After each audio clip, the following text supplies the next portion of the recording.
Okay, and we should be live. Right, so welcome, guys. We are live on LinkedIn and also members of the High Performance CEO Method group over on Facebook, my private members only group. So, got something pretty tasty to get stuck into today. Creating more time. Now, I know a lot of you might be sat there thinking, how the hell do you create more time? We all have 24 hours in the day. Well, it's more about how you use those hours. It's more about actually understanding certain hacks, certain strategies that will allow you to get more done in less time, or just get more done, right? But more done in less time so that you can free up time to do the things that you actually want. So we are going to look at some personal hacks and professional hacks.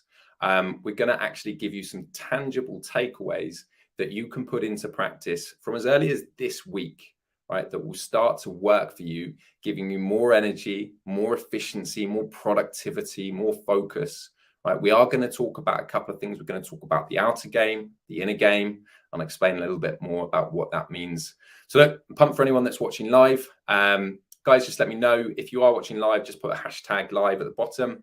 And look, if you're watching this on replay as well, just put a hashtag replay. It's always nice to understand who's watching this with me.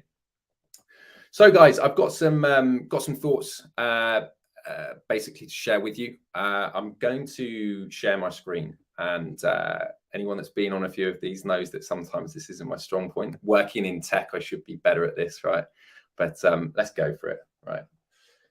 2 seconds.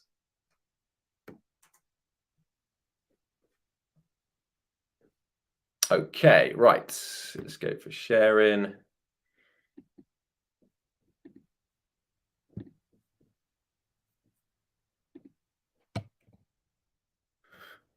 Okay, there we go.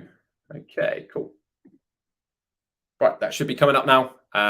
So, as I said, we are looking at how to create more time, 5 hacks for successful professionals to stay in peak mental and physical shape. Look, and this is without meditating like a monk or without being chained to the gym. The people that I work with, successful directors, VPs, CXO, business founders, usually with a company headcount 1 to 200, they don't have time to do some of this stuff. So you need stuff that actually works. You need stuff that's going to be able to fit into your day and actually give you the benefit that you desire. So what are we going to learn today? Well, there's 3 main things, right? The first one is we're going to touch on the concept of both outer game, which is looking at your schedule, your calendar, the structure of your days and weeks, and the systems that underpin that, right? And then also the inner game. So looking at your mindset, how your mind is set, or the cognitive thought that drives behavior. And then also your personal development. And as I said, I want this to be practical, hands-on. I don't want this to just be theoretical. I want you to have something that you can take away. So what else are you going to get? You're going to get 5 tried and tested hacks used by myself and to date, 113 international clients. But in addition to that, for anyone that's staying to the end, there is going to be a bonus, a rare opportunity, something that we're running at the moment, rare access opportunity, and we'll go through that in a bit of detail. So some of you guys will have seen me on LinkedIn or perhaps in the Facebook group before. If you haven't, right, if you haven't seen me before, then just a little bit about me. So I work as an elite health and performance coach. I work with directors, VPs, and CXO, predominantly in the UK and USA. I have a specific method of how I work and coach clients called the CEO method. That stands for clarity, right? Getting really clear on our vision, our goals, the outcomes that we want to drive. Energy, right? Starting to put in place a number of foundational principles that help us improve both the physical energy, but also mental energy. And then optimization, which has 2 parts, right? Optimization is about increasing intensity and then reflecting on what went well, right? Reflecting on what could we do better, reflecting on where are we going from here. And what I do is I help successful professionals, much like many of you watching, gain an unfair advantage, as I see it, right, by looking, feeling, and performing better. Now, there is a professional element to what I do to help people with their careers, right? But also the much neglected part is looking at you as a person, right? That's where performance coaching comes into the fore.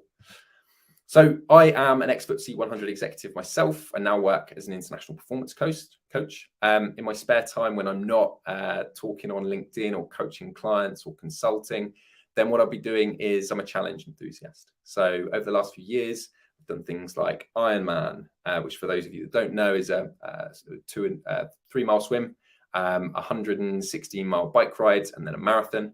Done white collar boxing, did a month-long triathlon, did a 100-mile run, and I'm just gearing up for a challenge. Hopefully next year I'll be able to talk more about that in due course. Outside of all of that, I am a father to Hector. So Hector's now 8 months old, and she's not in the picture. That's my mum, but I'm husband to Victoria. We went to school together, believe it or not, and we're not childhood sweethearts. But we've been good friends, and we got married in 2019, just before all of this nonsense with COVID kicked off. And some of the companies I worked for, I've been a champion ambassador for Malaria No More, going to Parliament and sort of speaking on behalf of them. I've worked for the Institute of Fitness Behaviour Change as consultant director, and my last sort of corporate jobs were at BT and RS Components before I went into coaching full time. So hack number one, we're going to kick off now with the first thing that you can actually take away from today, right? So, and you might be looking at this thinking, it's so simple, right? Run one diary or schedule. Well, most people, a lot of people in my experience, they tend to have their work calendar, maybe on their computer, maybe it's on their work phone, right? But then they'll have a separate personal calendar that they might share with their partner or family members. And in my experience, when we start to run everything from one calendar, including scheduling time with the kids, right? Scheduling time with friends, scheduling time with exercise, but doing it in a manner that when you would actually turn up for a meeting with your boss, right? That's a commitment to that meeting. When you put stuff in your diary that's personal in nature, there's a commitment to attend that, right? And what I tend to help people do, and I do this myself, is to plan in weekly blocks. Now, weekly blocks is a long enough period for you to actually have visibility and see how your week is supporting your goals or outcomes. But it's a short enough period that you don't have to spend too much time, which again, not many, if any of us have, right? We're all short on time. So this is about creating more time. Not many of us have, and it's a short enough time for you to see and have visibility of what's coming up.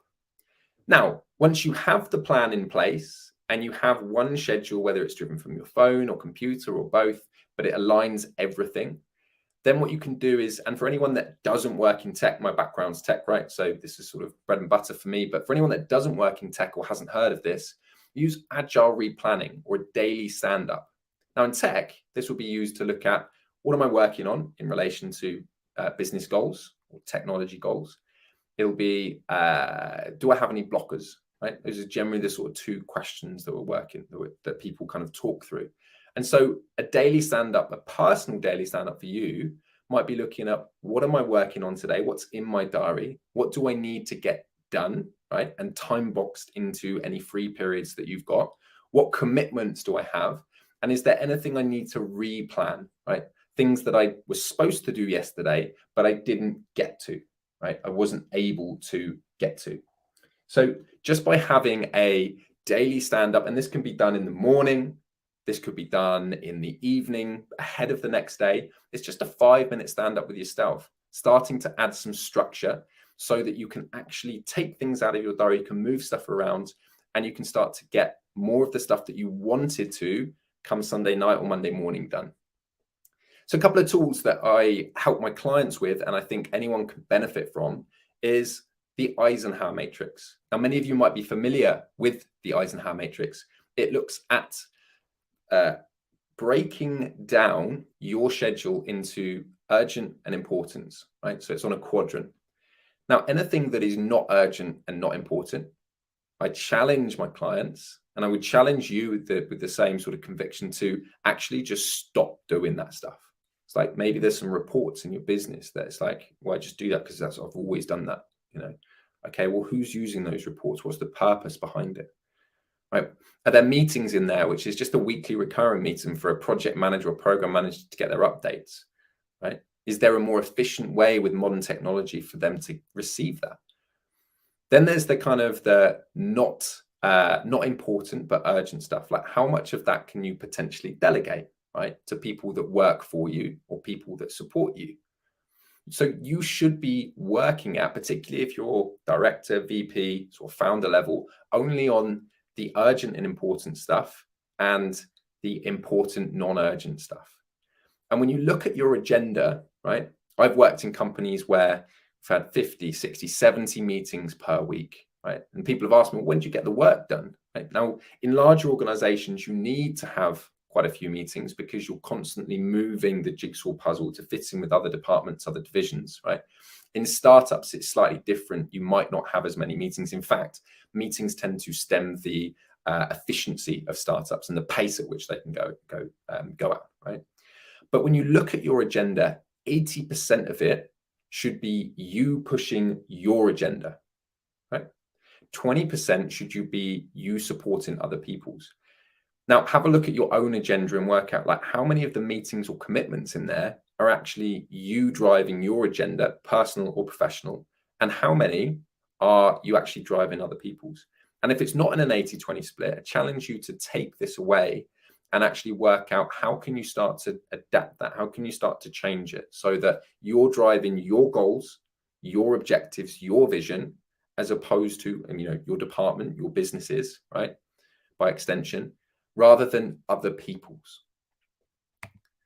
So the second hack is to start to create morning and evening routines. Now, I was doing a bit of research this morning, and this stat really stood out to me. So there was a piece of research done that looked at 1,000 people, and it found that those people that consistently had and did their morning routines earn on average more than £12,500 per year. Right. And it's like, every little helps. But at the same time, if you're a founder of a business, if you're the owner of a business, you need to ask yourself, like, how many potential new business deals have slipped or are slipping through your fingers because you're not turning up mentally, physically, emotionally, how you would want to, maybe a 9 out of 10 or a 10 out of 10, and kind of you're turning up at like a 6 out of 10, right? A little bit unorganized. Maybe you haven't got yourself in check. Maybe you're a little bit, there's that low level anxiety there. So in my opinion, morning and evening routines are only beneficial if they don't take up too much time that you don't have, and they give you more efficiency, more focus, more general holistic well-being in the day than would otherwise occur if you hadn't done them. So if you don't have a morning routine in play, something that you can possibly do, as early as sort of tomorrow, or look to maybe get in place from Monday, is exercise 10 to 20 minutes. Just 10 minutes of high intensity interval training will spike your testosterone by as much as 18% and decrease your cortisol by as much as 30%. And what we find is when cortisol is reduced, which is the stress hormone, we tend to make decisions quicker. We tend to make better decisions. And when testosterone is increased, we tend to make stronger decisions. So really, although this helps you in a physical capacity, this starts to make you more efficient, more focused, and more driven at work. Meditation then, just 5 to 10 minutes, right? 2 types, right? Guided, unguided. And it's like in the East, right? They don't have a word for just meditation because there's so many different types. But the 2 types that I tend to find most beneficial, particularly in the morning, are guided or unguided meditation. Unguided would just be concentrating on your breath and starting to focus on just kind of being, right? We spend so much time doing. It's just a sense of being, right? Seeing what sort of emotions are there and just recognizing them, right? And generally what happens is when people start to meditate, they say their mind's wandering and they're thinking about all the things that they need to do, their to-do lists. A useful hack is to actually outsource or just have that daily stand up before you meditate, or have planned your day out before you meditate, so you don't have to worry as much about that. Right, 5 to 10 minutes is enough to get you into that higher consciousness thinking, connecting your neocortex, which is the most highly evolved part of your brain, as opposed to living in the lower sort of evolved part, the amygdala, which hijacks the sort of survival, that low level anxiety sort of feeling, fight or flight, basically.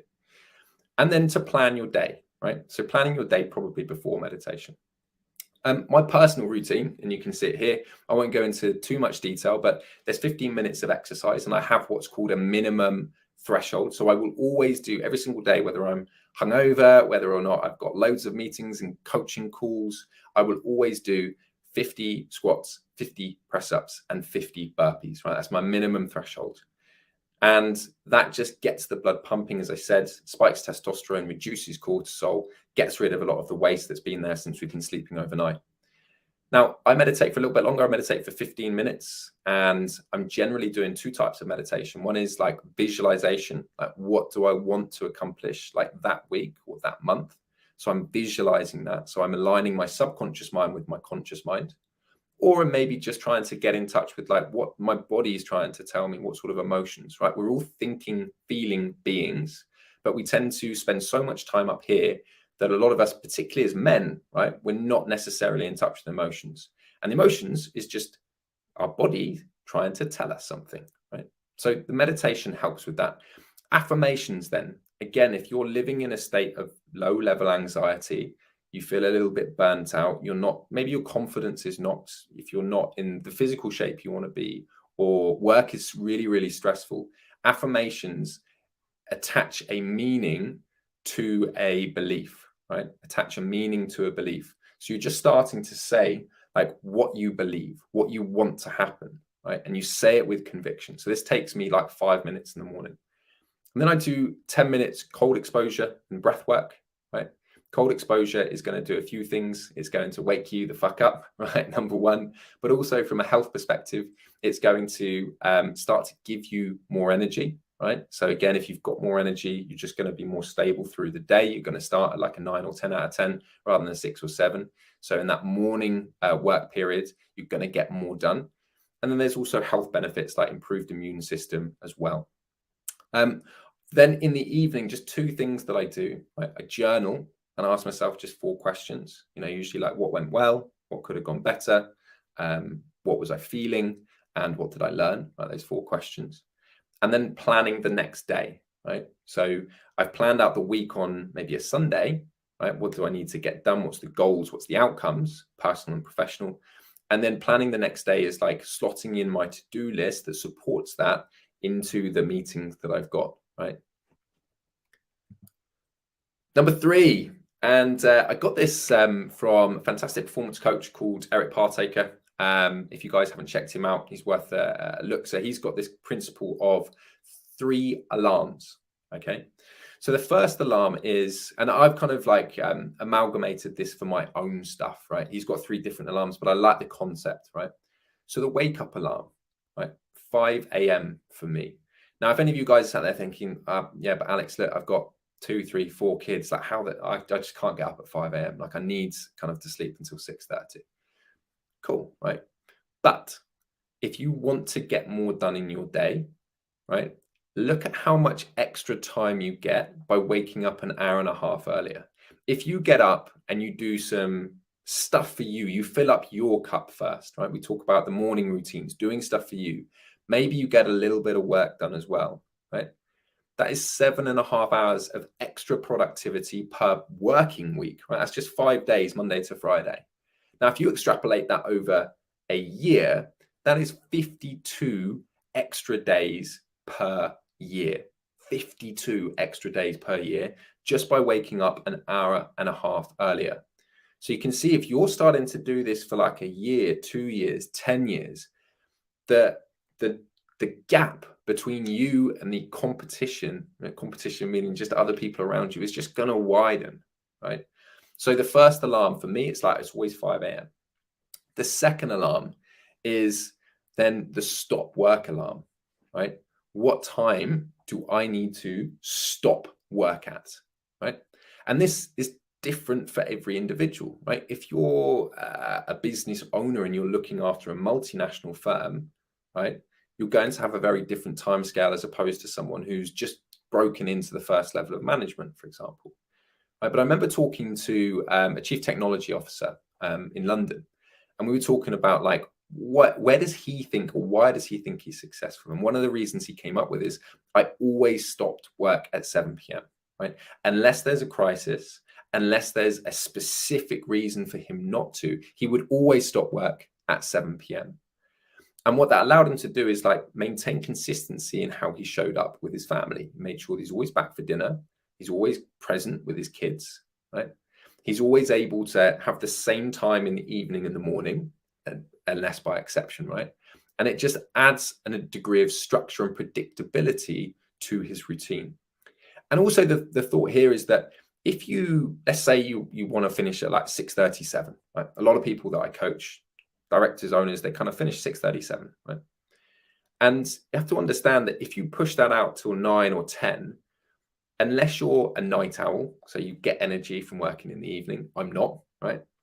But unless you're a night owl, what you're effectively doing is you're stealing energy from the next day. Now, how much more efficient would you be if you actually just waited, replanned, reprioritized whatever that task was into the next day and moved some stuff around? So when you start to view a week rather than just a day, you can start to say, okay, well, actually, where am I going to get the biggest bang for buck in terms of working on specific tasks? And how do I manipulate my schedule so that it plays to my natural energy cycles? And then the final alarm, the third alarm, is the bedtime alarm. And look, we can look at the science and then we can look at the practicality. So the science says that the body needs between 7 and 9.5 hours sleep to be fully optimal.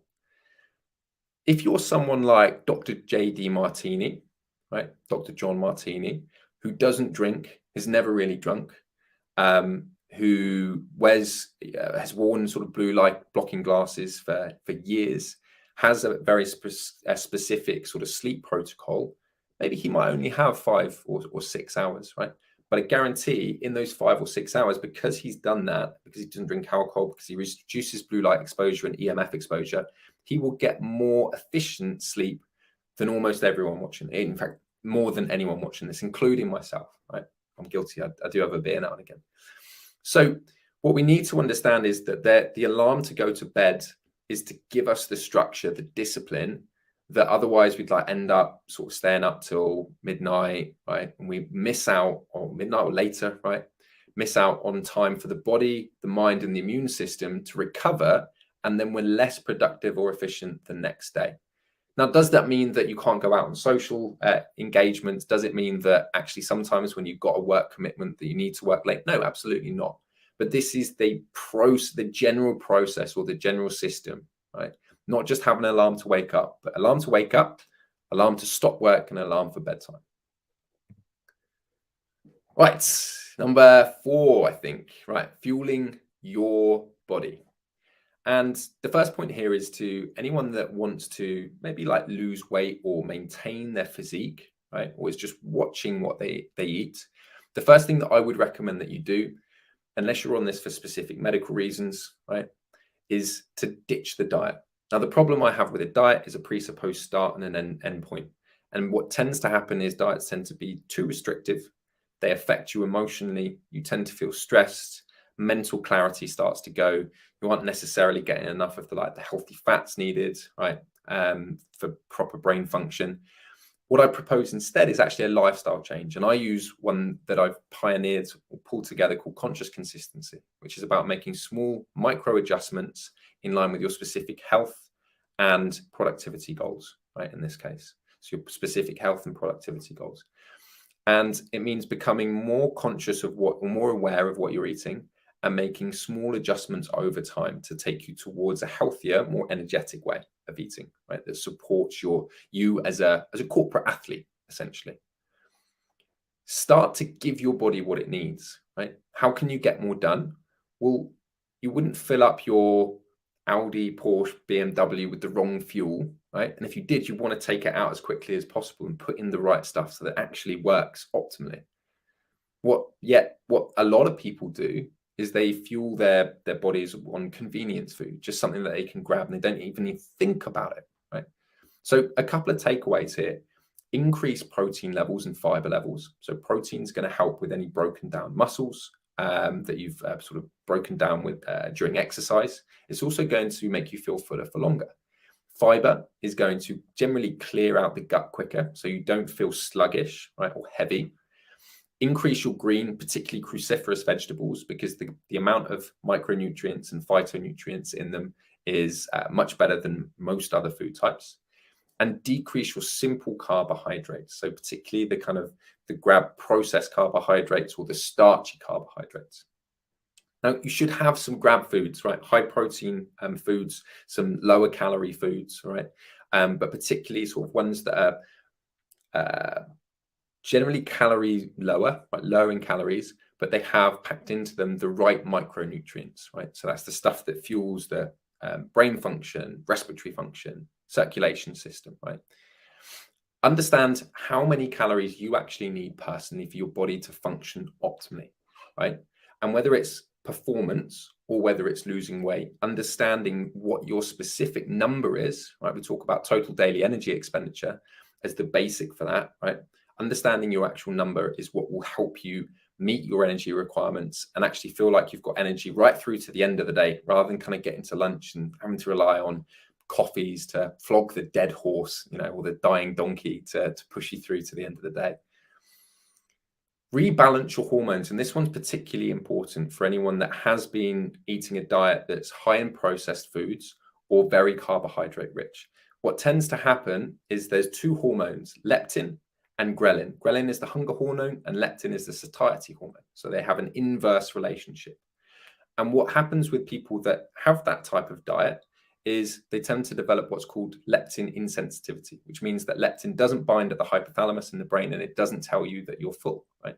So ghrelin then stays, maxed out and keeps telling you that you're hungry, right? So how do you combat this? We'll start to reduce your processed food intake and also introduce longer fasting windows. So try to have your last meal in the evening 2 to 2.5 hours before your head hits the pillow, and then maybe have like a later breakfast. And that all of this has to be taken in the context of your personal situation, right? What's available to you, what meetings and deadlines have you got, right? So this is just some of the science that can start to help you. Now, the final reason here, we've talked a lot about the outer game, the structure, the systems, right? The schedules. We're talking now about the inner game. And when we talk about mindset, all we're talking really is about the predominant inner dialogue that goes on inside your mind, right? The stuff that maybe not many other people hear, right? Because it's internal. Now, if we want to get more done, if we want to consistently achieve the goals that we set out, we need to do a few things, right? We need to stop relying on intermittent bouts of motivation and willpower, which is generally higher in the morning and lower in the evening. And we need to move to a state of inspiration, which is rather than externally focused, it's actually internal, because you understand how your actions are going to support achieving your goals and your vision. And you understand how achieving your vision supports everything in your life that you value. And when you understand this and you attach meaning to this, you start to move to a state of inspiration. No one has to tell me, for example, to exercise, right? I'm inspired to take action to do that. No one has to tell me to eat healthily. I'm inspired to do that, right? Sometimes my wife will have to tell me to do the washing up because I'm not inspired to do that. And I still live in a state of motivation where I need the external stimulus there to tell me to do it, right? So we want to move from motivation to inspiration. And how do we start to do this? Well, it's a 4-step process where we define our vision, right? And it could be 3 months, it could be 18 months. So some of my advanced clients that I take on for longer periods, we work out the 18-month personal and professional goals. Then we get clear on what is it actually that you value? What is it in life that you value, that you put most importance on, right?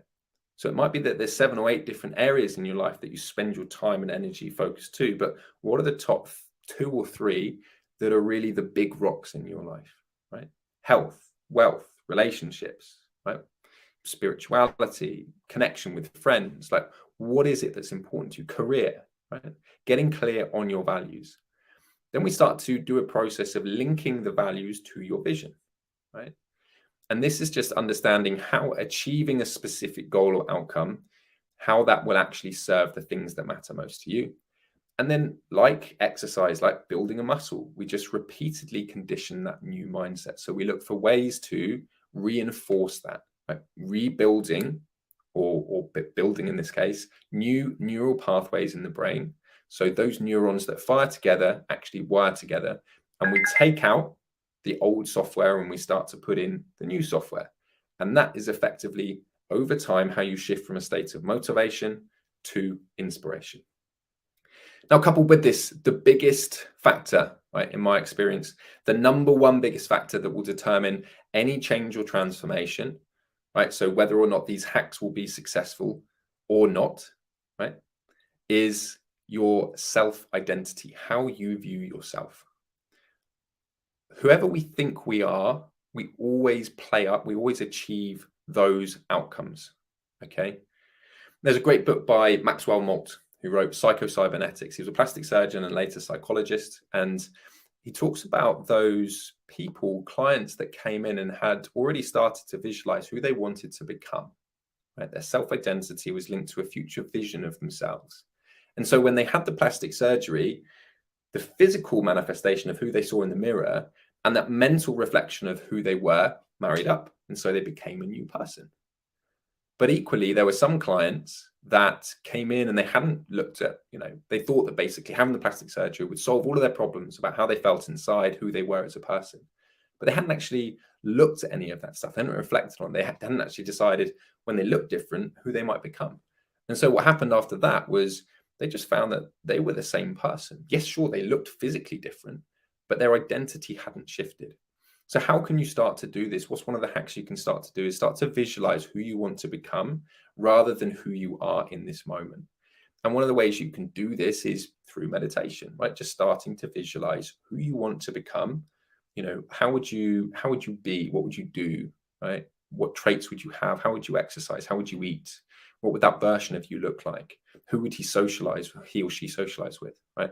Starting to visualize and attach meaning and emotional attachment to that version. So that's 5 hacks, guys, that we've gone through. 5 hacks to create more time in your schedule so that you can get more done. And I promised, just before I go into that, if we can, and this is important, right? So anyone that's kind of watching this and maybe sort of got a pen to hand, write this down. If you learn to optimize your schedule, your energy levels, and also your mindset, you can become not only more productive, you can not only earn more, but you can also reduce your overall stress levels. So you can effectively start to create more time, right? Buy back some of that time. And there's just a couple of examples here of like clients that I've worked with that have actually done this. So Dave just finished up Reignite Pro. Probably a couple of months ago now. He's lost 16 pounds, right, which is kind of like, the numbers are fairly immaterial here, but lost 16 pounds, so over a stone, approaching stone and a half in 12 weeks. But also more important than that, he's implemented a holistic fitness solution that at age 60, 61, he's learned in 12 weeks that lasts for 12 years. So he came to me and he said, like, I want a system that will allow me, with all of the things that I've got going on in my career, to fit fitness and performance around my job, my career, right? And that will keep me going until I'm 80, right? He also has adapted a new high performer mindset, and he's done that by repeatedly conditioning himself to a future vision of what he wanted to become. And you can see here, it's like, he says, like, believes in the value of the program, but he said the quotes are accurate, right? Learning something in 12 weeks that can last for 12 years.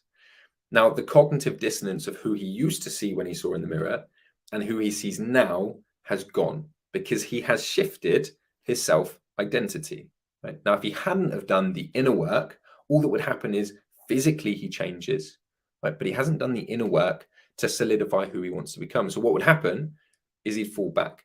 Now, this is what happens with most programs, right? Particularly like weight loss programs, is people don't do the inner work, right? They just kind of do the diet and the exercise.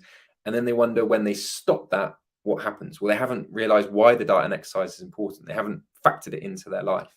They haven't built it into their schedule. They haven't got a system that works for where they are in their career or where they want to go in their career.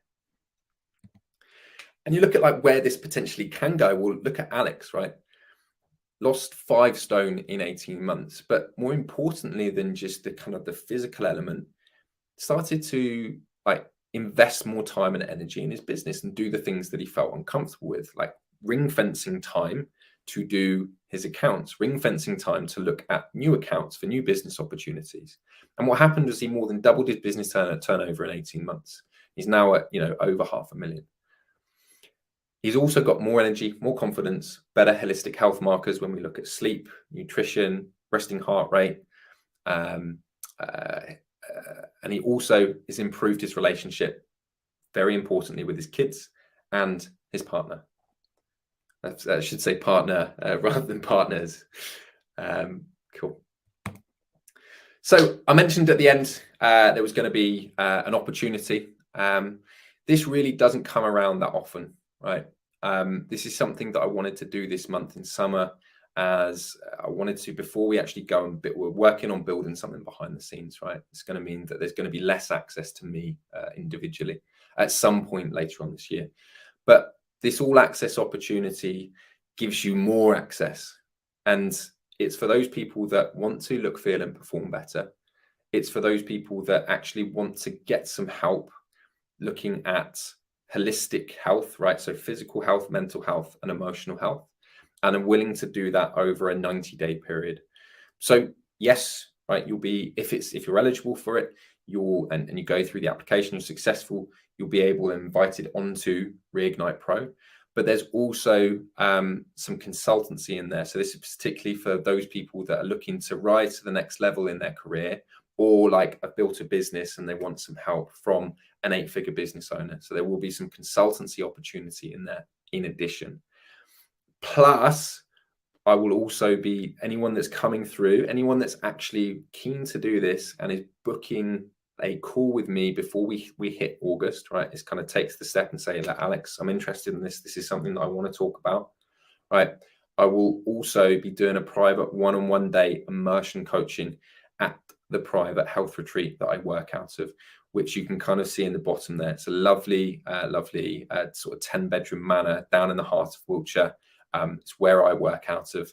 And anyone that decides that this is something they want to move forwards with will be getting that as a bonus. So look, this isn't a sales call, right? This isn't a pitch or anything. But if you want to have an open, honest conversation about your performance, where you're at as an individual, and maybe just like a chance to ask some questions about, how does performance coaching work? What sort of outcomes could I expect?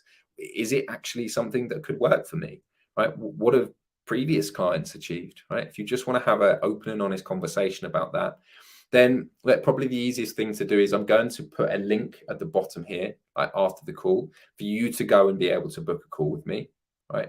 Or slide into the DMs and just drop me a quick message, right? I know that we're talking about personal and professional coaching here. You maybe don't want this blasted all over LinkedIn or Facebook. So just drop me a message on Facebook or LinkedIn.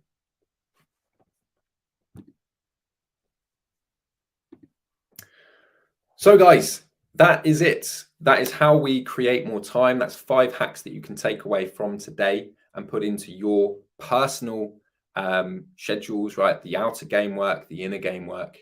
Anyone that does, just want the slides to go through, revisit in their own time, again, just drop a comment below saying slides, or slide into DMs, and I'll get those, and I'll get my VA to send those over to you so you've got access to them.